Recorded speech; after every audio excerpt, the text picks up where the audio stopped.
เราประกาศธรรมมาแล้วขอยกมือถวายความเคารพครูบาอาจารย์ทุกรูปทุกตนที่เปิดเครื่องวิทยุรับฟังอยู่ต่างวัดต่างวาต่างหลายขอความสุขความเจริญ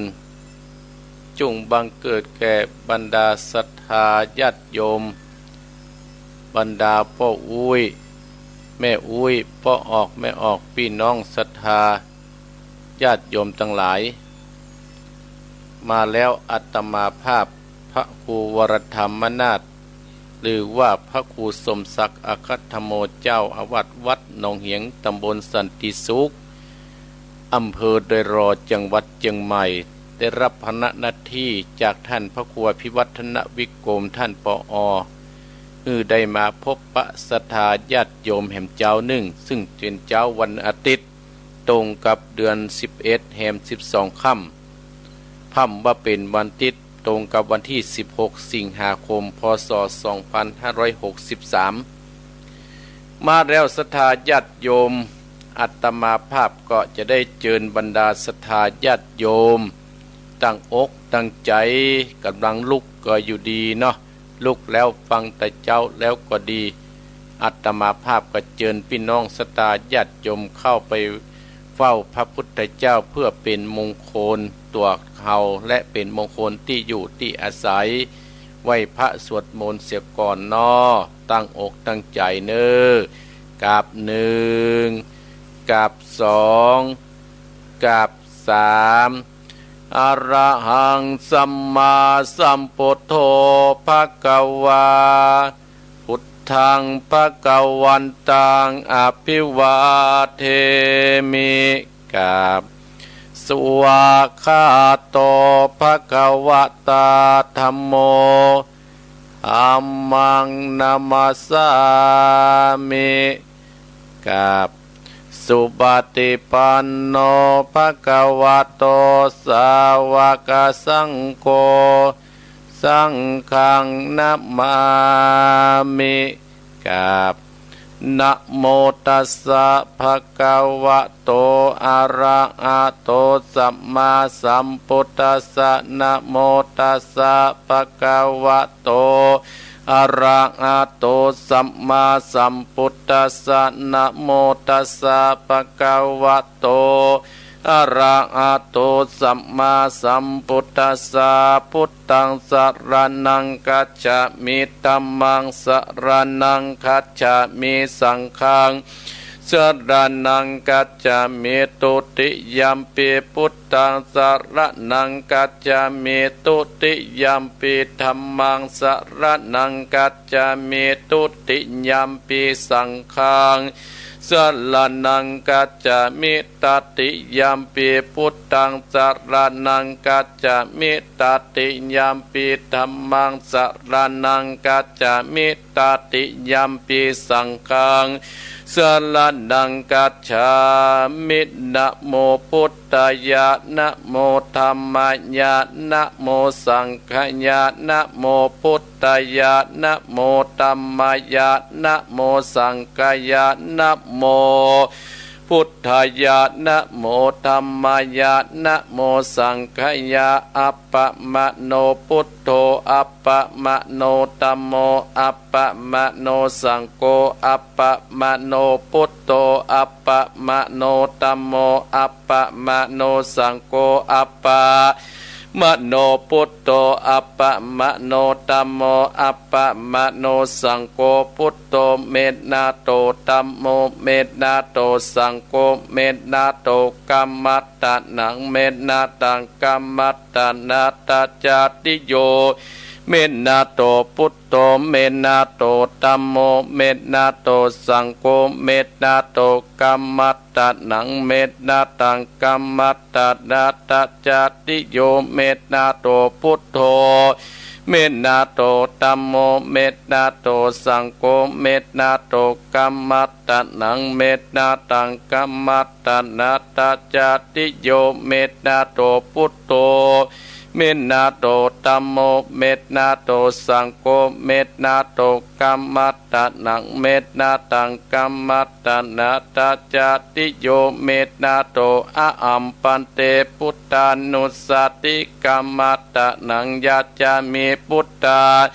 นุสติกัมมัตตะนังเตตะเมปันเตอะอัมปันเตพุทธานุสติกัมมัตตะนังยาจามิพุทธานุสติกัมมัตตะนังเตตะเมปันเตอะอัมปันเต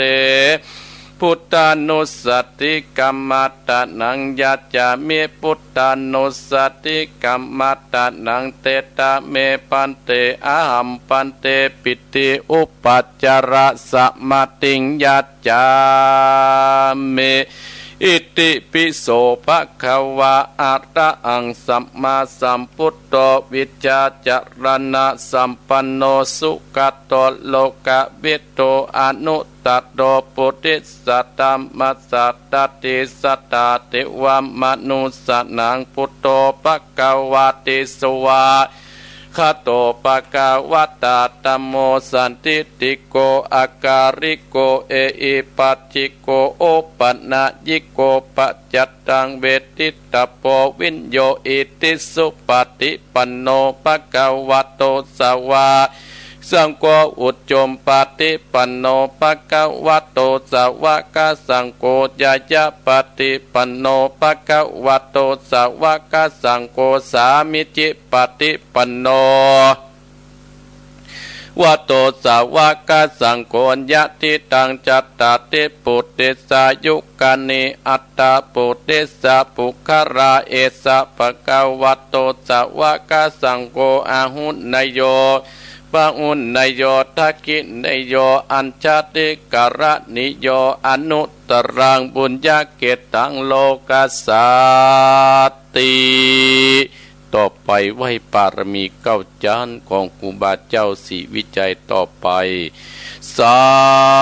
ธุสาธุพระปัญญาปัตตมีสามทิฏฐัสสาธุพระปัญญาปัตตมีวัดแวดล้อมวิติญญาปัตละมีอ้อมล้อมระวังดีศีระปัตละมีบางออกดาบเมตตา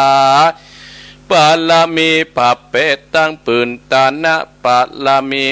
เป็นปืนตั้งต่ออุเบกาปาลามีก่อเป็นเวียงสัจจะปาตามีแวดระวังดีเป็นไม่เท่ากันตีปาตามีกายเป็นออกดาบบางหน้าไม้และปืนไฟ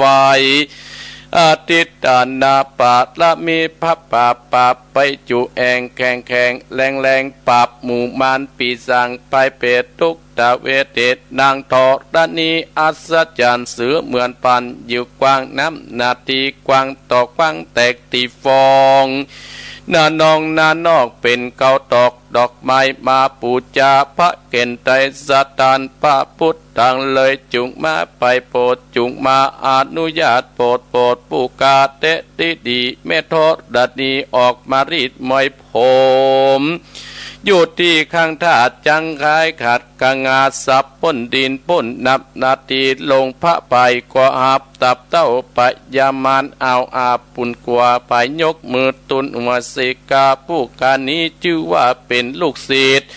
พระพุทธเจ้าตนมีบุญสมปันอันมากพระพุทธเจ้าจริงตั้งพระปัญญาปะตามีไว้กาจารตั้งไว้ตั้งหลังก็ได้กาจารตั้งไว้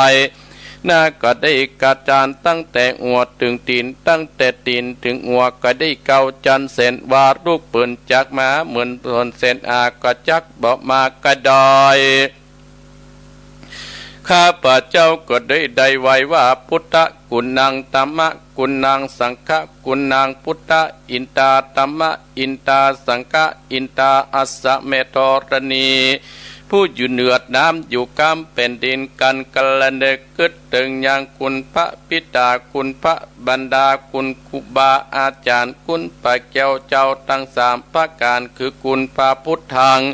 คุณพระธรรมังคุณพระสังฆังคุณแดดคุณฝนคุณน้ำคุณลมคุณกุราชเจ้าก็ดีคุณพระเจ้าตนพระวนาก็ดีคุณนางอุตราก็ดี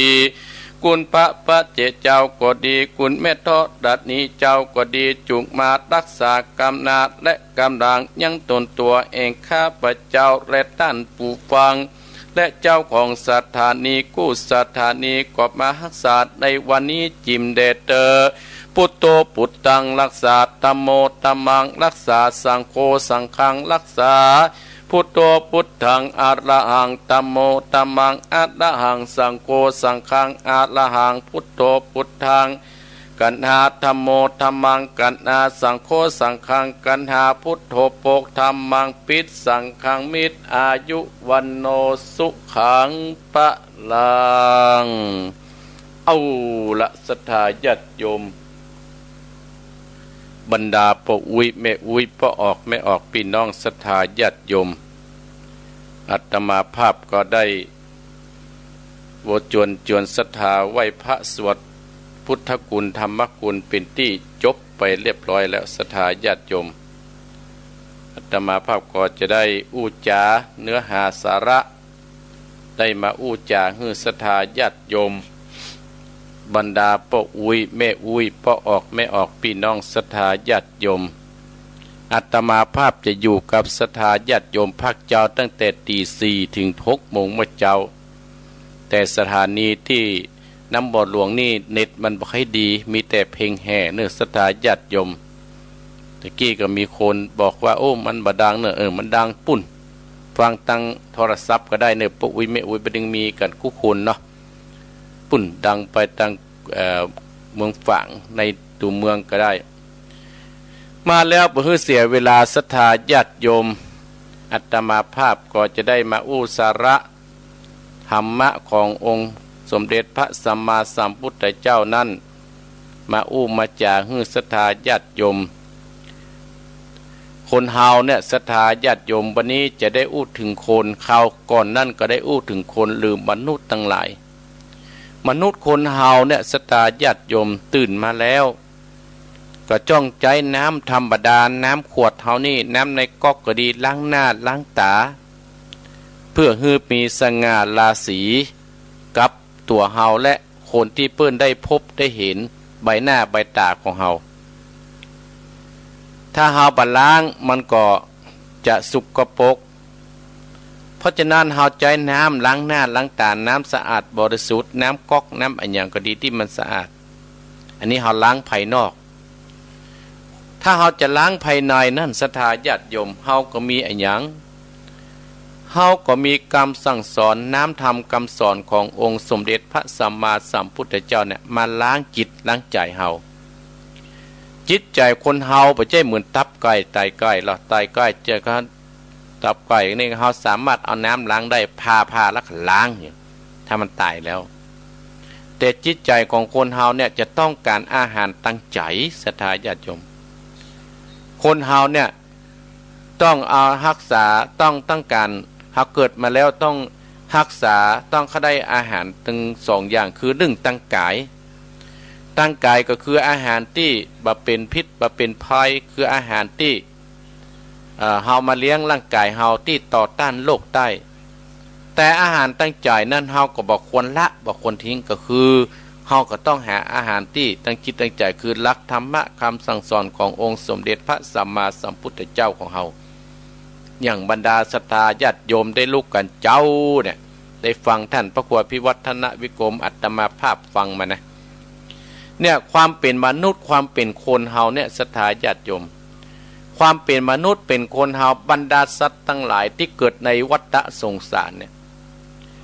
สิ่งที่มีชีวิตที่เก่งที่สุดก็คือความดีและความบดีนี่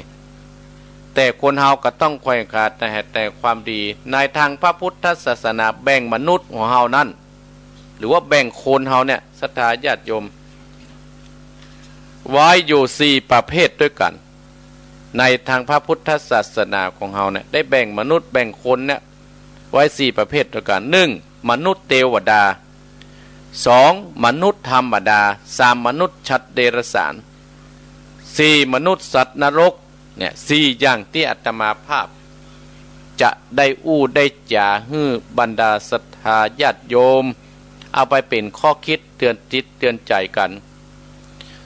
ญาติโยมก็จะว่าอาตมาภาพนะมาสั่งมาสอนอาตมาภาพก็นำความรู้ที่อาตมาภาพมาอู้มาจ่าให้ศรัทธาญาติโยมแล้วเอาไปสอนจิตสอนใจของเฮา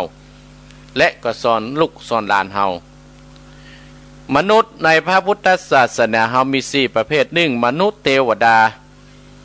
มนุษย์เทวดาเป็นมนุษย์อย่างใดศรัทธาญาติโยมอันนี้เป็นภาษากลางว่าเป็นมนุษย์ถ้าเป็นคนว่าคนเทวดาเนี่ยถ้าเป็นบ้านเฮา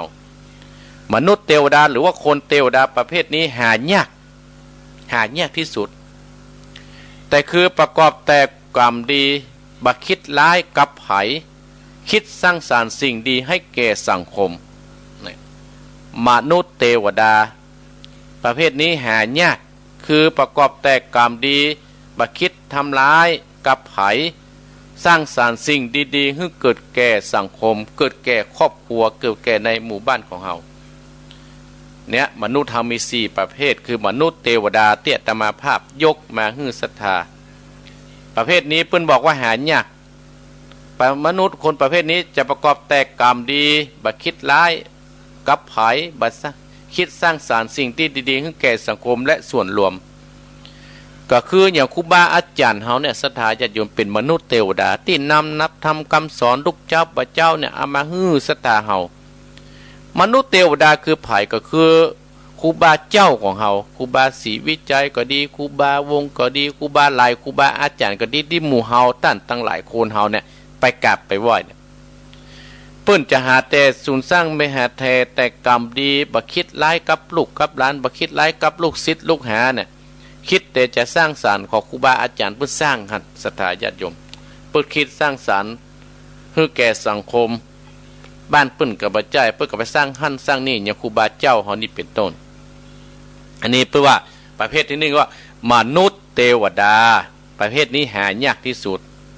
มนุษย์คนนี้มือนี้ลักษณะคือประกอบแต่ความดีประกอบแต่กรรมดีบ่คิดร้ายกับไผบาดเนี่ยอย่างหึ่งไผคิดแต่จะสร้างสรรค์ในกลุ่มในคณะนี้เป็นต้นอันนี้อาตมาภาพยกตัวอย่างให้ศรัทธาคือมนุษย์เทวดา2มนุษย์ธรรมดา มนุษย์ธรรมดาหรือว่าคนธรรมดาท่านทั้งหลายมนุษย์คนธรรมดาหรือว่าคนธรรมดาก็คือถ้าอย่างหมู่เฮาเนี่ยเนาะประเภทนี้มีพอประมาณประกอบกรรมดีกรรมชั่วสลับกันไปสร้างประโยชน์ให้กับสังคมและตามความเหมาะสมของที่เพิ่นจะทำได้อัตมาภาพก็คือว่าคงจะได้แก่หมู่เฮาเนี่ยตั้งแต่หลายมนุษย์ธรรมดาวันนี้ทำกรรมดีมันพูกทำกรรมดีเหมือนกับมนุษย์คนที่เพิ่นฮ้องว่าจะได้หันตานแล้วเอาเหล้ามาสูบเนี่ยกับลักษณะอย่างนั้นนะตานแล้วเอาเหล้ามาสูบแล้วกินแล้วก็ตีคนนั้นน่ะอันนี้แปลว่ามนุษย์ธรรมดาไผไปสั่งไผไปสอนไผไปบอกไผไปกล่าวนี่บ่ใครฟังเพราะฉะนั้นมนุษย์เทวดาประเภทนี้มีพอประมาณมันนักบันหลายทำแต่กรรมดีบางวันกับกรรมดีสร้างคุณงามความดีไว้กับหมู่คณะบางวันกับประทำกรรมบดีมันมีถึงกรรมดีกรรมบดีสลับกันไปท่านศรัทธาญาติโยมทั้งหลายเพิ่นเรียกว่ามนุษย์ธรรมดาประเภทนี้มีพอประมาณสร้างประโยชน์สร้างประโยชน์ให้กับสังคมตามเหมาะสมที่เพิ่นทำได้อันนี้เรียกว่ามนุษย์เทวดาส่วนมนุษย์สัตว์เดรัจฉานมนุษย์ที่3เลยนะประเภทนี้เริ่มมีอยู่ทั่วไปใช้ชีวิตตามสัตยานสร้างความเดือดร้อนให้กับถ้าบัตุทางความเดือดร้อนเป็นห้าศรัทธาญาติโยมมนุษย์สัตว์เดรัจฉานเฮาเป็นคนหรือว่าเฮาเป็นมนุษย์เนี่ยศรัทธาก็เป็นสัตว์เห็นชนิดหนึ่งคือสัตว์ที่มีที่สลัดง่ายหน่อยเนาะง่ายคือว่าสัตว์อันประเสริฐญาติโยมจังได้ยินตามที่เฮาเปิ้นวัดวาอารามที่เปิ้นจังที่เปิ้นจังสวดกันต่อท้ายธรรมวัดเปิ้นจะฮื้อพิจารณาตัวเก่าพิจารณาร่างกายหรออาตมาภาพจังนำสวดหรอชลาธรรมมหีชะลังอนัตติโตเรามีความแก่เป็นธรรมดาจะร่วงพ้นความแก่ไปไม่ได้พยาธิพยาทิงธรรมมหิพ พยาทิงอนัตติโตเรามีความเจ็บไข้เป็นธรรมดาจะร่วงพ้นความเจ็บไข้ไปไม่ได้มรณะธรรมโมหิมรณังอนัตติโตเรามีความตายเป็นธรรมดาจะร่วงพ้นความตายไปไม่ได้สัพเพหิปิเยหินันนาภโววินาภโวเราจะเป็นต่างๆคือจะต้องได้รับคือจะต้องพลาดพลาดจากของรักของเจริญใจทั้งสิ้นไปยังกัมมังกริสามิกันไรยนังวาปาปักกังวาตัดสะทายโตภวิสามิเราทำกรรมใดไว้จะเป็นบุญหรือเป็นบาปเราจะเป็นทายาทคือจะต้องได้รับผลของกรรมนั้นไปอันเนี้ยทัศน์ญาติโยมทั้งหลายจะเป็นสัตว์หรือจะเป็นคนก็ดีจะเป็นอันอย่างก็ดีถ้าทำอันอย่างไว้ก็จะต้องได้รับผลของกรรมนั้นไปมันเป็นธรรมดาของสัตว์โลกที่จะต้องเป็นจะอี้แต่เมื่อท่านทั้งหลายที่เป็นสัตว์ประเสริฐก่อนน้ำก็คือล้างน้ำทำสะอาดก็ล้างหน้าล้างตาน้ำสะอาดน้ำที่จะล้างจิตตั้งใจคือน้ำทำคำสอนของพระพุทธเจ้าของเราเนี่ยสัตว์เดรัจฉานมนุษย์สัตว์เดรัจฉานประเภทนี้มีอยู่ทั่วไปอยู่ไปกู้ตี้กู้จอกกู้มุมทุกประเทศทั่วโลกสถานทั้งหลายใช้ชีวิตตามสัตยาสร้างความเดือดร้อนสร้างความเดือดร้อนเป็นไปหรือบ่ได้สร้างความเดือดร้อนให้ผายมนุษย์ที่สี่คือมนุษย์สัตว์นรกประเภทนี้มีมากในปัจจุบันหลายจิตสำนึกชอบทำผิดชอบทางชั่วบ่ค่อยชอบทางดีเท่าใดสร้างความเดือดร้อนให้กับคนทั่วไปตั้งหลายมนุษย์สัตว์นรกคือมนุษย์เหล่านี้คนตั้งหลายคงก็บ่อยากเข้าให้มาอยู่กับหมู่เฮาหมู่ตั้นตั้งหลายจังสร้างความเดือดร้อนให้กับบ้านกับเมืองสร้างความเดือดร้อนให้กับครอบครัวสร้างความเดือดร้อนให้กับสภาวะสังคมเฮาอยู่ในสำนักในกระดานอยู่ที่ทำงานในกระดานคนตั้งหลายก็ต้องการมนุษย์สัตว์นรกนี่นะสถาญาติโยมเป็นชอบทำความเดือดร้อนให้กับเฮาก็ดีชอบความเดือดร้อนให้กับคนเฮาก็ดีเมื่อเฮาเป็นมนุษย์และสถาญาติโยมเฮาก็จะเพื่อได้การสัตว์การสิ่งกันกำสุนทรผู้เปิ้นว่างัวควายจังม้าตายแล้วเดินหนังดูเข่าแห่งยังเอาใจกันได้จาดลงสุดปุ่มและไส้คนเฮายังกินลำอิ่นต้องคนเฮาสหายปิ้นน้องตายแล้วไผ่บ่ข้องอะไรสุดแต่ดุพวกเขายังอาขว้างกายกลัวชักเป็นผีภัยมาหลอกบ้านได้มาหลอกบ้านได้เนี่ยด้านตั้งหลายถ้าเฮาเป็นคนได้เกิดเป็นคนก็เป็นหน้าบุญของเฮาเลยกันเป็นหน้าบุญเฮาละที่เฮาได้ทำไว้เฮาได้เกิดเป็นคนแต่เมื่อเฮาเกิดเป็นคนแล้วเฮาจะเพื่อกัดการสัตว์กันขี้งัวขี้ควายเนี่ยเอามาทำเป็นปุ๋ยแต่ขี้โคลนแล้วไม่เห็นได้ถ้าเป็นคนขี้อู้ซ้ำยิ่งกับคนขี้วอกซ้ำยิ่งไผ่กระตึงบ่เข้าใกล้กษัตริย์หิงห้วยเปิ้นยังมีก้ามีศีลหนังก็เอาไปทำอันนั้นเนี่ยหัวก็เอาไปแปลงอันนี้ตับใส่ใต้พุงก็ยังเอามากินได้แล้วเฮาเป็นคนเนี่ยตั้นตั้งหลายอีพ่ออีแม่บรรดาศรัทธาตั้นผู้ฟังตั้งหลายถ้าเฮาเนี่ยมันมีดีแล้วมันก็จะอายฮื้อสัตว์หิงห้อยเนี่ยเตี้ยแต่มาภาพวันนั้นสัตว์ก็มีค่าเพราะฉะนั้นมนุษย์สัตว์นรกประเภทนี้มีนักหนาปาปั้นในปัจจุบันหลายจิตสำนึกบ่รับผิดชอบแต่ทำตั้งสิ่งที่บดีลูกกับอันสถาญาติโยมถ้าเป็นลูกสัตว์เดรัจฉานก็จังสร้างความเดือดร้อนให้กับพ่อกับแม่หรอมันก็เป็นบุญเป็นกุศลกับพ่อแม่ที่เพิ่นได้มีลูกที่ดีดูแลพ่อดูแลแม่อย่างตะคืนเนี่ยอาตมาภาพในประเทศทำที่บ้านโป่งสถาญาติโยมป้าอุ้ยอายุ80ป่ายป้าอุ้ยเมืองใจเป็นนิมนต์อาตมาภาพประเทศข้าวก่อนนั้นประเทศที่ปุ่นบ้านผู้ใหญ่บ้านอดีตผู้ใหญ่บ้านนาทรายบ้านเด่นตะคืน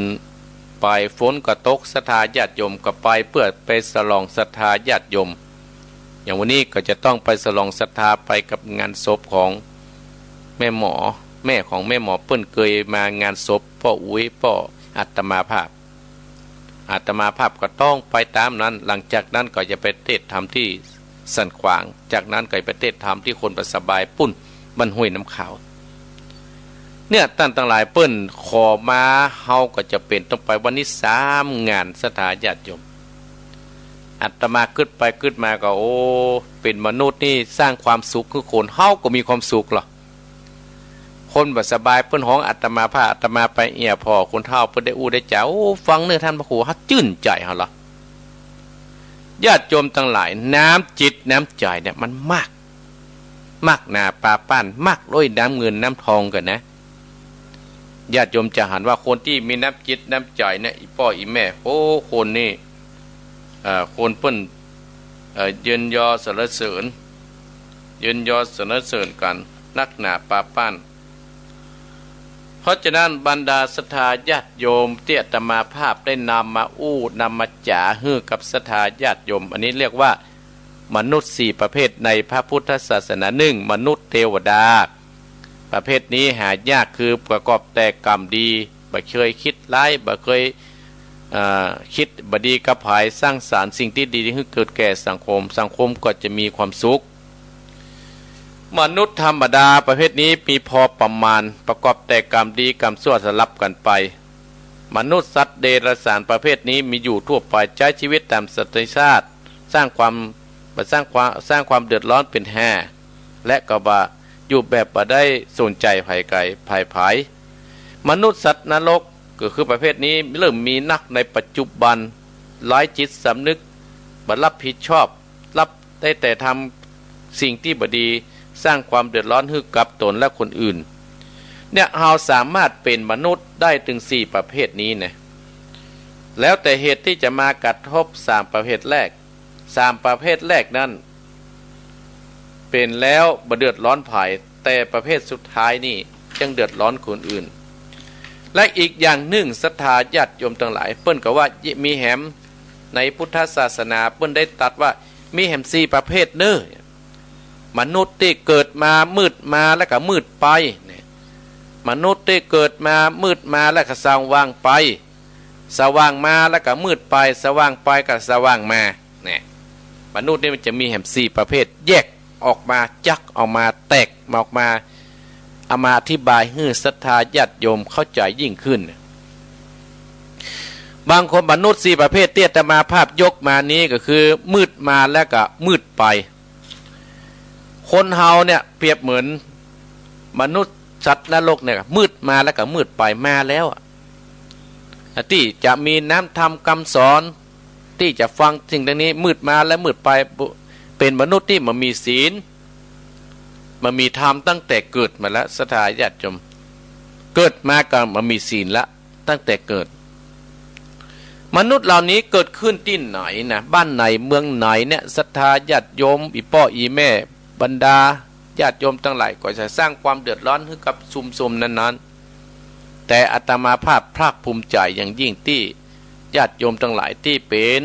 มนุษย์ขึ้นสีขาวสนใจในการสร้างคุณงามความดี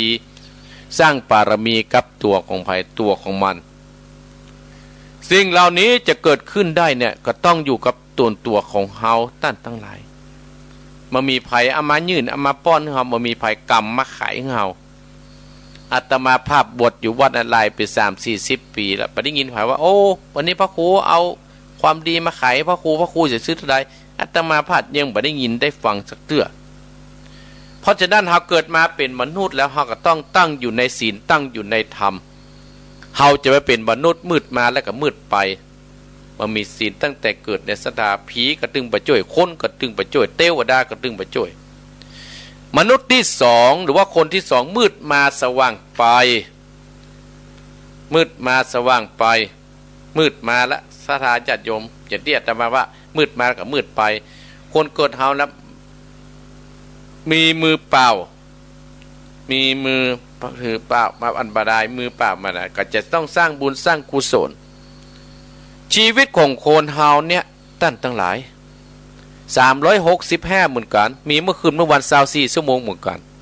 ก็แล้วแต่ที่เฮาจะคิดแล้วแต่ที่เฮาจะทำแล้วแต่ที่เฮาจะคิดเฮาจะเลือกเอานะสิ่งเหล่านี้มันมีใครในกาดสิ่งนี้มันมีใครเฮาก็ต้องใช้ปัญญาของเฮา อีพ่ออีแม่ยังปารมี10หั่นตานะปารมีศีลปารมีเนกขมะปารมีปัญญาปารมีหั่นวิริยะปารมีขันติปารมีให้เป็นต้นเนี่ยคนเฮาจะต้องมีปัญญาปารมีคือใจปัญญาของตะเกาเนี่ยตีเตือนเสาะหาและประพฤติปฏิบัติมันก็จะเป็นแก้วเป็นกูลกับตัวของเฮาบุญเหล่านี้มันก็ประตกไปที่ไหนศรัทธาญาติโยมมันก็ประหายไปที่ไหนมันก็จะอยู่กับมาหากับตัวเฮานี่แหละมันก็จะอยู่กับตัวเฮาเพราะจะเป็นชื่อเป็นเสียงคือกับลูกกับหลานเฮาต่อไปอันเนี้ยคือมนุษย์เทวดามนุษย์ที่มืดมาและสว่างไป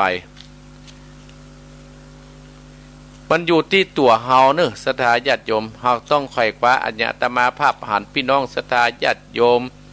ต้านผู้ฟังนะโอ้ขึ้นสีข่าวเฮาเนี่ยใจปัญญาเสาะหาเพราะว่ามันจะเป็นบุญบารมีกับตัวของเฮาแล้วก็สร้างเฮาจะไปเฮาอัตมาภาพยังมีเรื่องเล่าให้ศรัทธาฟังเห็นเรื่องหนึ่งคือเฮาเป็นคนเหมือนมืดมาและสว่างไปอันนี้เป็นนิทานเก่าที่อาตมาภาพจังเล่าให้ศรัทธาฟังถึงว่ากากินจังญาติโยมรับนึกใจไปตามนะกาไม่จะกินจังได้ยังเพราะจังเนี่ยมันเป็นสัตว์ใหญ่นิทานเรื่องนี้เปรียบเปยเหมือนกับคนเฮาทั้งหลายเนี่ยท่านทั้งหลายเมื่อมีคนมาเตือนเนี่ยบัดชอบฟังถือตัวเป็นใหญ่ละมึงเป็นคนน้อยแล้วกูมาเตือนกูอ่ะผลสุดท้ายก็ได้รับความเดือดร้อนศรัทธาญาติโยมทั้งหลายเพิ่นบอกว่ายังมีพญาช้างตัวหนึ่งชอบอาศัยอยู่บนยอดดอยหรือว่ายอดภูเขาวันหนึ่งเนี่ยพญาช้างตัวนี้ก็ได้เตียวลงจากดอยมาพบหญ้าที่เขียวสะอุ่มอยู่ในหนองบึงที่หั่นลงไปกินด้วยความเพลิดเพลินกระทั่งได้เตียวลงไปติดลมถึงแก้ความตายเลยนะท่านทั้งหลายเมื่อถึงแก้ความตายร่างของช้างก็อืดแล้วก็พองลอยไปตามกาลขณะนั้นก็มีพญากาตัวหนึ่งพญากาดำตัวหนึ่งเดินบินมามองพอเห็นซากช้างลอยมาก็บินไปจิกกินเป็นอาหารจนกระทั่งช้างเนี่ยลอยไปนอกฝั่งทะเลประเดณฝั่งทะเลนั้นก็มีเกาะหนึ่งสัตว์ทั้งหลายเกาะอุดมสมบูรณ์ไปด้วยพืชพันธุ์ปัญญาหารและสัตว์นานาน้อยใหญ่ทั้งหลายก็มีกา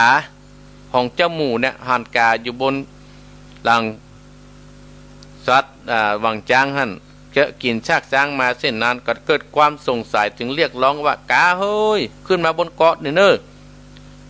เพราะว่าถึงสักกรรมเนี่ยช้างนี่ก็จะอืดแล้วก็จะจมลงไปท่านจะลำบากเนี่ยพญากาก็ร้องตอบว่าโอ้ชั่วชีวิตเนี่ยข้าสบายแล้วบ่ต้องไปหาอาหารแล้วซากช้างเฮาเนี่ยมีกินมีใจบะเลอะปะเตอละหากข้าขึ้นไปอยู่กับบนเกาะนั้นท่านก็ข้าจะต้องลำบากเนี่ยด้านต่างหลายซากช้างน่ะก็ลอยเกิดไปเป่าเนื่อยไปเน่าไปถึงวันกระจมไปในกลางทะเลฝ้ายกานั่นน่ะเมื่อเห็นซากช้างจมลงไปในทะเลลึกแล้วก็ไม่มีที่จะเกาะที่มีที่จะกินและด้านต่างหลายมีความรู้สึกคิดว่าโอ้เฮามีคิดผิดเสร็จแล้วเมื่อมีคนมาเตือนเนี่ยกาก็บินไปก็มาหันตาฝั่งง่ายๆมาหันต้นไม้สักต้นท่านทั้งหลายผลสุดท้ายจะมดแห้งจนเสี่ยงแห้งท่านทั้งหลายจมลงกลางทะเลฮะอันนี้มนุษย์เฮาต่างหลายถ้ามีคนมาเตือนถ้าคนมาบอกแล้วเฮาต้องซุกคิดขึ้นมาเห็นหน่อยนึงต้องพิจารณาโอ้เป็นสิ่งที่ดีก็เป็นจริงได้ก็เอกเนี่ยอาตมาภาพเรียกว่ามนุษย์หรือว่าคนมืดมาแล้วก็มืดไปอันนี้เพิ่นมืดมาแล้วก็สว่างไปเหมือนกับว่าคนเฮาน่ะเกิดมาแล้วก็เข้าวัดไปดูเข้าวัดเข้าวาสร้างบุญสร้างกุศลเหลวประตังพอตังหน้าจอก็อนุโมทนากับโยมใส่ฝนกันทะยวงถ้าอย่างม่วงโตนอนุโมทนาเข้ามาดูและกับท่านพระตะวันเจ้าวาดวัดสิมพีบ้านแม่ท่านทั้งหลาย ได้เข้ามาพอตุกเจ้านะท่านพระครูเนาะทูบาเนาะลูกเจ้าพอสมควรแล้วก็คุณโยมศิรินทิพย์เนี่ยคุณโยมศิรินทิพย์และโยมอัมพรกันทมีอนุโมทนาสาธุนโยมเนออยู่สันเหมืองโยมแม่เดือนเพนทิมบางอยู่ทางบ้านหงงัวน้ำบ่อหลวงปุ่นทางบ้านอาตมาภาพเคยไปละไปเตะทำหลายเตือนละลมจันเพนชัยออมอยู่สระปีอยู่สระปีอันนี้เคยพูดจากอาตมาภาพว่าโอ้โยมแม่ฟังเนื้อท่านพระครูอนุโมทนาสาธุเนาะแล้วก็โยมแม่โยมกายทอฝันโยมโยมแม่โยมป้าติ๋มอยู่แม่วางโยมแม่นงรักพิทองจาอุลุกเจ้าเนาะอันนี้ก็เป็นภาษาอังกฤษอ่านมาได้ต้องเข้าพร้อมกันอย่างหนึ่งอนุโมทนาสาธุเนอและมนุษย์ที่สามท่านทั้งหลายคือมนุษย์ที่สว่างมาแล้วก็มืดไปโอ้มาแล้วมีพร้อมกุอย่างท่านทั้งหลายมีพร้อมกุอย่างมีหน้าตาดีมีเป็นคนที่มีหน้าตาดีแต่บ่มีทรัพย์สว่างมาหน้าตาดีบ่มีทรัพย์และประพฤติตัวบ่ค่อยดีสร้างความเดือดร้อนให้กับบ้านกับเมืองสร้างความเดือดร้อนให้กับพ่อกับแม่ญาติพี่น้องให้ไขหน้าไขตานี่เป็นต้นมนุษย์เหล่านี้เนี่ยเกิดขึ้นมาว่ามนุษย์ที่สว่างมาและก็มืดไปมีกุอย่างและศรัทธาญาติโยมแต่ชอบทำตัวบดีมนุษย์ที่สว่างมาแล้วก็สว่างไปโอ้อันนี้มนุษย์หมู่นี้นี่ดีเนอะมนุษย์หมู่นี้เนี่ยดีนี้ดีมากเนี่ยอาตมาภาพถึงได้ได้จ๋านำเรื่องนี้มาให้ศรัทธาญาติโยมมนุษย์4ประเภทอีกประการหนึ่งมืดมาแล้วก็มืดไปแล้วก็มืดมาสว่างไปและสว่างมาแล้วก็มืดไปแล้วก็สว่างมาสว่างไปอันนี้มนุษย์ที่ดีเป็นผู้ที่มีคุณธรรมอยู่ในใจมนุษย์เหล่านี้เนี่ยศรัทธาญาติโยมทั้งหลายมนุษย์เหล่านี้นะท่านทั้งหลายเพิ่นบอกว่าเป็นมนุษย์เทวดาที่สว่างมาสว่างไปเนี่ยคนที่จะเป็นมนุษย์ที่อันงามหรือว่าอันประเสริฐนั้นต้องมีคุณธรรมอยู่ในใจคือพรหมวิหารทั้งสี่นั่นก็คือมีเมตตากรุณามุทิตาอุเบกขาเมตตาก็คือความอินดูสงสารเปื้อนมนุษย์เปื้อนคนทั้งหลายบ่ได้คิดอิจฉาอย่างที่อาตมาภาพที่เบื้องต้นที่มาตะกี้นี่ที่เบื้องต้นนี่นะที่ตะกี้นี่ก็คือมีความเมตตากรุณามีความปราณีต่อคนทั้งหลายมุทิตาคือความมีเกิดอย่างขึ้นไผได้รับได้สิ่งดีแล้วก็มีความพอยินดีบ่อิจฉาไผก็จะไปแสดงความยินดียินบานกับมนุษย์คนนี้เบกขานะฮะก็บางเฉยเป็นบางสิ่งบางเรื่องอันเนี้ยคุณธรรมที่จะเป็นมนุษย์เทวดาคือพรหมวิหารทั้งสี่คือมีเมตตากรุณามุทิตาอุเบกขาเนี่ยอาตมาภาพจึงได้มาพบปะศรัทธาญาติโยมในตอนเช้านี้จะอยู่โดยศรัทธาเนี่ยประมาณตีสี่ถึงตีห้าหลังตีห้านั่นก็จะได้เจิญศรัทธาญาติยามฟังมรดกธรรมกับเมืองตอนเช้านี้เป็นการกันจาพบปะอุ่นเครื่องเสียก่อนอุ่นเครื่องเสียก่อนศรัทธาญาติโยมเพิ่นถึงบอกว่ารถก็ยังอุ่นเครื่องถ้าจะไปหั่นไปนี่อาตมาภาพจะเทศทำเมืองนี่ก็จะต้องมีการอุ่นเครื่องได้มาได้มาจาได้มาบอกมากล่าวให้หมู่เฮาได้รับหูมนุษย์ที่เกิดนี้ก็ต้องรู้การเติมนะศรัทธาญาติโยมเฮาเป็นคนแล้วเฮาต้องรู้การเติมเฮาจะปล่อยมาอยู่ตามธรรมชาตินั้นบ่ได้ศรัทธาญาติโยมแม้ต้นไม้ยังต้องการน้ำเนาะต้องการปุ๋ยน้ำยาก็ต้องก่อนไปโค่นเฮาก็ตามแต่ต้องรู้จักการเติมคือเติมตั้งกายคืออาหารอย่างที่อาตมาภาพยกไว้เบื้องต้นตะกี้นั่นนะถ้าหมูจักเติมตั้งอาหารเฮาจากการสัตว์หิ่งห้อยอย่างที่อาตมาภาพวัตกี้ที่ว่างัวควายจังมาแต่ได้ดูข่าวหางยังเอาใจกันได้นะที่อาตมาภาพวัตกี้ เฮาเป็นมนุษย์เฮาเป็นคนเฮาจะเพื่อได้การสัตว์เดรัจฉานทั้งหลายเฮาต้องทำเป็นตัวที่เป็นที่พึ่งของคนทั้งหลายได้ถ้าเป็นป้อก็ต้องเป็นที่พึ่งของคนลูกหลานตานเต้าปีใหม่เนี่ยก็มาดำหัวเฮาเนี่ยถ้าเฮาเป็นปู่ลุงนะโอถ้าทำตัวบดีนะท่านทั้งหลายมันอายนะยิ่งสังคมบดเดียวนะโอ้มันดังท่านทั้งหลายนุโมทนากับโพธิ์ทองใจบุญก็เดี๋ยวก็ประกาศงานให้เนาะโพธิ์ทองใจบุญวันอำเภอพระเนี่ยเติมตะคุณวัตรคือทางการศึกษาเนี่ยถ้าเราเป็นมนุษย์ที่ดีเขาจะหูเลยเติมทางคุณพจน์คือการศึกษาเขาหน่อยมาเขาก็ต้องไปห่ำไปเฮียนยกระดับตัวเก่าทางการศึกษาจะศึกษาอย่างก็ได้ศึกษาผู้ชายก็ดีแต่ต้องศึกษาใหญ่มาแล้วถ้าเขายิ่งใหญ่เขาบ่ศึกษาเขาจะลำบากในวันหน้าโอ้ไปหูคิงปะใกล้แต่ฟังแล้วโอ้พ่อกูฮือเฮียนแม่กูฮือพ่อกูบ่ได้ห้ำกูบ่ได้เฮียนกูบ่ได้นี้อย่าอาตมาภาพยังโดดตัวโก้นเปิ้นนะศรัทธาญาติโยมทั้งหลายโดดตัวโก้นเปิ้นว่าเนี่ยเติมคุณวุฒิคือการศึกษาการเติมของการศึกษามี3คือเติมทั้งตาทั้งหูและทั้งปัญญาทั้งตาก็คือเราก็ต้องดูหนังสือดังหายตั้งหูเราก็ต้องฟังอยู่ในหัวในเวียงก็ดีเราก็เอาฟังก็ได้อันนี้ก็จะเป็นมงคลกับเราเติมทั้งคุณธรรมคือการฟังธรรมอย่างวันนี้ท่านทั้งหลายก็เติมกันทางคุณธรรมอันเนี้ยคุณธรรมเนี่ยเป็นเรื่องสำคัญที่เราจะอยู่บนโลกใบนี้ท่านทั้งหลายเนี่ยมนุษย์ที่สว่างมาและสว่างไปเป็นมนุษย์ที่มีคุณธรรมอย่างที่อาตมาภาพได้ได้จ่าฮือท่านทั้งหลายญาติโยมทั้งหลายอาตมาภาพก็ประกาศงานบุญงานกุศลเนาะวัดน้ำเพื่อพระวันที่25เพิ่นจะได้วางศิลาฤกษ์น้ำเพื่อพระท่านพระครูอาจารย์ทองเพิ่นได้ฝากประกาศอาตมาภาพมาก็เชิญบรรดาศรัทธาญาติโยมไปร่วมในวันที่25เพิ่นมีงานกฐินโดยวันค่ำศรัทธาญาติโยมโอ้วัดน้ำเพื่อพระนี่กับวัดที่ประกอบนี่บัดเจริญตะใดประเดี๋ยวเจริญม่วนงานสันเล้าเพราะว่ามีคนใจบุญใจกุศลนักหนาป่าป้านกับวันที่25นั้นก็ไปร่วมบุญตรงกุศล25ตุลาก่อนนะศรัทธาญาติโยมก่อยอยู่25ตุลาที่งานจากใกล้ๆเนี่ยก็คืองานธรรมสัญจรของตำบลสันติสุขคือวันที่เดือน12เปงศรัทธาแต่เมื่อคืนเนี่ยเพิ่งจัดเมื่อคืนเดือน12เปงจัดเมื่อคืนแต่งานของคณะสงฆ์อำเภอเดลอนั้นตรงกับวันที่25เดือนกันยายน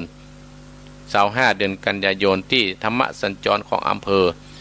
ได้จัดได้ขิงคิวมาลงที่วัดหนองเหียงเป็นตัวแทนของตำบลสันติสุขก็เชิญชวนศรัทธาญาติโยมทุกท่านทุกคนที่อยู่ใกล้อยู่ไกลก็ดีอาตมาภาพจะมีรายการธรรมสัญจรกับวันที่เดือน12เปงตอนกลางคืนเริ่มตั้งแต่ทุ่มครึ่งเป็นต้นไปก็เชิญพี่เชิญน้องตามเขตในสันติสุขเขาเนี่ยตำบลเฮาก็ต้องสร้างศาลต้องสร้างความสมานสามัคคีกันโดยใจหลักธรรมของพระพุทธเจ้าเป็นการนำต่อไปอันนี้เชิญพี่น้องศรัทธาอาตมาภาพได้ได้จ๋าตั้งแต่มนุษย์หรือว่าคนตั้งแต่เริ่มแรกตั้งแต่ตี4มาละศรัทธาญาติโยมก็ทวนฮือศรัทธาว่ามนุษย์ทางพระพุทธศาสนาเขามี4ประเภทมนุษย์เทวดาประเภทนี้หายากมนุษย์ธรรมดาคือประเภทนี้มีพอประมาณมนุษย์สัตว์เดรัจฉานมนุษย์สัตว์นรกเนี่ยที่อาตมาภาพได้ได้จ่าและอีกประเภทนึงคือมนุษย์คนที่เกิดมามืดมาแล้วก็มืดไปคนที่มีศีลธรรมตั้งแต่เกิดละมืดมาแล้วก็สว่างไปคนทำมืดมาแล้วก็สว่างตอนไปบ้านเก่าสว่างมาก็มืดไปบางคนมีกุฏิเม็ดนี้หน้าตาจะดีแต่มันมีทรัพย์แล้วก็สว่างมาสว่างไปอันนี้ก็เป็นบุญเป็นกุศลคนเหล่านั้นที่เกิดขึ้นเหมือนกับพื้นสิทธิ์ขาวเฮาที่ท่านทั้งหลายได้ไปหันอันนี้คือเนี่ยเป็นบุญเป็นกุศลกับหมู่เฮาท่านทั้งหลายกันคู่คนเอาละศรัทธาญาติโยมเหลือที่นี่ประมาณ10 นาทีแล้วอาตมาภาพจะ พักกินน้ำอุ่นสักแก้วหนึ่งโอ้ลูกเจ้านะสถานเนาะก็ลองโทรมา0828857225น้ำบ่อหลวงดังแล้วกะถ้าดังก็ลองโทรมาเนอะหรือว่าก้อยเบิ่ก็ดี ก้อยเบิ่ก็ดีตั้งฝั่งก็ดีตั้งในหัวในเวียงเฮาก็ดีตั้งสลับปีก็ดีเนาะ0828857225นี่เบอร์วิทยุเนอะดักปิ้งหันยังได้หันดีอยู่เหรอ0828857225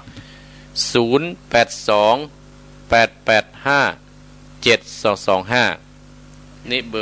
อร์วิทยุบางคนก็โอ้จะไปหาพระครูใช้เบอร์นี่โทรไปใจเนอะ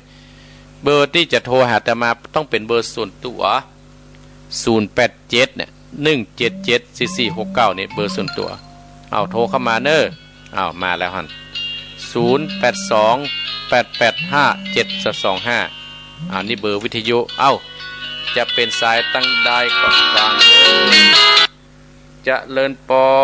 นนมัสการเจ้า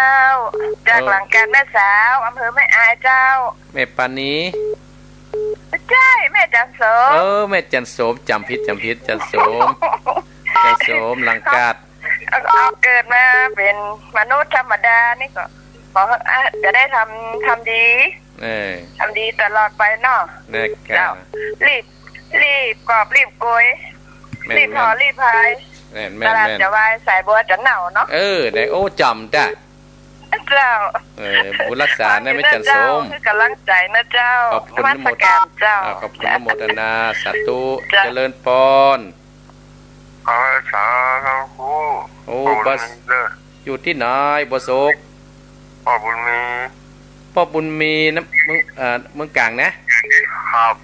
ได้ยินได้เปิดวิทยุกะครับวิทยุโอ้ตั้งจอมตองได้ยินแล้วเนาะเมืองกลางครับต้องเปิดแล้วครับเปิดกี่โมงท่านไหว้พระล่ะตั้งแต่มาไหว้พระแล้วเนาะครับแต่ของน้ำบ่อหลวงนี่หมูนะใดๆต้องเน้นเขาเปิดพอยินดีป้อบุญมีเด้อครับเป็นใจท่านเด้อกับไปสาเจริญปอนป้อบุญมีเมืองกลางเจริญปอนกับไปสาครับท่านพระครูอันนี้ป้อน้อยมุนฝานเมืองฝางครับผมเมืองฝางติดตามฟังพระครูอยู่เนอะติดตามฟังอยู่เนาะครับผมฟังทุกรายการผู้สอนครูองค์อ่ะลูกจักท่านพระครูบ่ได้ออกเลยท่านพระครูเอาที่วัดมาเมื่อกี้สัญญาณบ่เข้ามาเตื้อหลวงพ่อใจบ่ดีหรือว่าท่านพระครูบ่ได้เข้าแล้วก็เข้าไก่กี้นั่งฟังเพิ่นหรอจะไปใครขาดเพราะว่าเก่งใจศรัทธาเนาะก็จะพยายามออกขึ้นได้เนาะครับผมบุญรักษาเจริญปอนได้ฟังต่อนะปอนครับผมเจริญปอนติดตามฟังเจริญปอนกราบไหว้สาครับผมท่านอาจารย์อันนี้สามเณรรักครับผมฟังแต่เจ้าไหมกะพี่เนรครับฟังตะกี้แล้วครับมีวันนี้ประดังได้ได้ไปดังได้อันนี้ฟังฐานนี้อย่างสำเนียงเน้นรัก98ครับ98ชัดเจนนี่เนาะครับผมดีๆเนี่ยเน้นรักเนี่ยติดตามเนอะครับผมบุญรักษาเนอะครับไว้สาครับขอบคุณอนุโมทนาเจริญปอนเจ้ากับไว้สาเจ้านะพ่อครูอันนี้อยู่ไหนฮะแม่ปานีแม่มักพี่เล็กได้คิดว่าผิดไงกันแม่ปานีนี่ปานีอยู่เมืองฝางแม่จันชมอยู่แม่อายนี่เมืองฝางบ้านเนี่ยแม่แมวบ้านแม่มาพี่เล็กเจ้าบ้านสงขลานี่มีแม่แมวเจ้าแม่ฟังตั้งแต่เจ้ามานะแม่เนาะเจ้าฟังตั้งแต่เช้าแล้วเจ้าบุญรักษาแม่เนอมื่นไปมานะมุกยังว่านะเนาะนักกะมันว่าเอานั่นเอานี้หรอเจ้าถ้าป้าหมื่นแล้วมาแจ้งไปแล้วก็ยังดีอยู่แน่แกเนาะดีเนาะเอาไปคิดพิจารณานะแม่เนาะเข้าใจดีเนาะเจ้าบุญรักษาแม่เนอเจ้ารักษาเจ้าแม่ปานีฝังแม่มาขี้เล็กเจริญปอนพระพุทธเจ้าพระมหายมแม่บัวคำพระแจ้งเนี่ยเขาเล่าเจ้าแม่บัวค เจ้าประจางเรียนของร้องเจ้าฟังชัดเจนดี อาจารย์ชัดเจนนี่ไหมเนาะ เจ้าฟังเทศธรรมผมบอกได้หมดแล้ว ก็ได้จะฟังเทศธรรมอ่านผมพระเจ้า17แห่มเนอร์ เจ้า ก็ได้ต่อไปตี5ถึง6โมงนะ เจ้าหน้าไหวโตยหลักเจ้า อันดาที่สบายใจกันเงียบไปในแม่เนอร์ เจ้ากำลังใจเสนอ บุญรักษาแม่บัวคำเจริญปอนเจริญปอน ไปสายเจ้าธรรมกู นี่แม่เพนแม่ก็ มาเห็นวิสิวิตาจางเลย ตาจางไม่แหงหันไม่เพนลูกเจ้าได้ ลูกเจ้าแล้วก็3 โมงจ้ะ 3 โมงฟังตังใด ฟังกัน98นะเจ้า กับ8ชัดเจนดีเนาะ จ้าชัดเจนเจ้าหน้าซ้ายหอมแบงนี่ธรรมกู ฮะ หน้าซ้ายหอมเจ้า โอ้ลูกเจ้าเนี่ยการเลยได้ จ้า ยินดีนะแม่เนอร์ยินดีเนอร์เจริญปอน กำลังไปเด้อ ดีละเจริญปอน เจริญปอน เจอพ่อครับ อยู่ที่ไหน อยู่รถสเก็ตครับ โดยสเก็ต ครับ เป็นคนบ้านเนาะ ครับผม อยู่บ้านอย่างแม่ปอ บอกผมอยู่สตูลครับ สันอุ้มกะ ครับ โอ้สันอุ้มเนี่ยอาตมาเคยไปนะสัน ค อุ้ รั ม บผม สันอุ้มนี่ไปทางบ้านโยมไม่ยอดเขาอยู่ปุ้นหน่อยปุ่นน่ะนี่โยมอยู่ปอกไดวัดก่อนน่ะน้อยเพิ่งไง ผมอยู่ตั้งเพิกตรงข้ามกับวัดนะครับ อ๋ออาตมาเคยไปกันไปงานเหรออ๋อฟังชัดเจนดีนะปอเนาะ ฟังชัดเจนครับฟังแล้วก็รู้สึกปลื้มใจกันเลยอยากให้ถามว่าในส่วนมนุษย์มนุษย์โสมนุษย์เทโวอย่างประมาณนี้ครับผม มันก็มาที่เดียวกันแต่กี้ไม่ได้ยกมาได้ ครับก็คือได้ยินกันเลยเวลามันมีน้อยบ่เนาะ น่ากันเนาะผมก็อยากฟังคือแบบเพื่อศรัทธาบางคนเพิ่นอยากให้รู้ว่าอย่างใดเป็นมนุษย์มนุษย์โสอย่างเป็นมนุษย์เทโวก็ดีจะถ้ามีเวลาก็จะมาอู้ขึ้นนอกครับผมครับ อนุโมทนาเนอโยมเนอ ครับเจริญปอนอันนี้สันอุ้มโดยสเก็ตเจริญปอน เจ้าไว้ซาเจ้า ว่าจะได้ไม่น้อย หมื่นแต่ก็ร้อนโทยตื่นนะเจ้าเพราะโทมันหนักงดที่กว่าตื่นกว่าจะติดนะเจ้าธรรมดานะมันนักเนาะ แม่กะดีละเป็นบุญเฮาที่ได้เจอกันเนาะ เจ้าถ้าแบบมีบางคนโทงูเจ้ายินดีไม่น้อยวันนี้ไม่ยัง คือวานทันสูตรกรรมฐานเนาะแล้วใครต่อมันจกเป็นอาทิมัสมิกล่อมหนึ่งอายังอัตภาวทั้งกล่อมเขาจะได้ลงนางภาวนาเลยเจ้าเนาะลงไปก็แล้วมีก่อจับเนี่ยเจ้าจะได้ก็จะถ้าเวลามันนักเนี่ยก็ดีแต่เวลามันบักให้นักเนี่ยเนาะหน่อยจริงๆมันก็ย่านาที่ไอ้ที่มัสมิกาอย่างอัตภาวพิสูจน์กรรมฐานจกพอดีเจ้าเนาะก็ได้จะจบเพื่อนเอาหัวหน้าก่อนเนาะหัวหน้าจะตามใจเนาะอนุโมทนาเด้อเจริญพรอันไม่น้อยเพิ่มอิมัสมิกายเยอัตภาวเจริญปอนไว้สายเจ้าท่านสาธุเจ้าว่าจะได้ไม่จันทิพย์โอ้โหติดเติงค่ะติดแล้วติดนี้มาแล้วไม่วันนี้ผมมาที่นะมาแล้วลูกเจ้าเนาะลูกเจ้าเนาะฟังแล้วเป็นจะได้หายง่อมหายเงาแล้วเนาะเจ้าถ้ากินรีเจ้านี้เจ้าบุญรักษาแม่จันทิพย์เนอไหวสาเจ้าเจริญปอนเจริญปอนก็ได้จะได้นี้เนื้อสถาญาติโยมเนาะเจริญปอนไหวสาเจ้าอยู่ที่ไหนจันฟองเจ้าจันฟองเจ้าผมฟังสถานียัง104เจ้าดังตื่นปุ้นก่อนก็ฟัง104นะรถแม่ตื่นกี่โมง4 โมงก็เดี๋ยวจะฟังธรรมเห็นเนาะแม่เนาะ ก็โคตรทำยาวนี่แม่เนอะวันนี้ชั่วโมงนี้จะกุ้มจบนะทำมันยาวขนาดเรื่องนี้นะผมรักใจเด้ขอบคุณแม่จันฟองเนอะที่โทรมาวันนั้นเลยฝากช่องที่ติดลุงย่องดูว่าก่อนมันเห็นว่าตอนนั้นนี่หมดเป็นยังปะกันมันไปได้จะไปเอียดแจ้โฮมอยู่แจ้กันมากกับโทรมาเลยได้เนอะ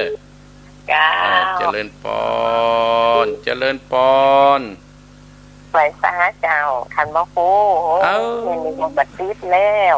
แม่บุญศรีจ้าเป็นจะได้วันนี้โอ้ทำมาได้ดีอีลูกกาเต้ถ่ะกามันหลงอ่ะเจ้ามันเหมือนคนเนาะถามว่าครูเนาะเหมือนคนนะ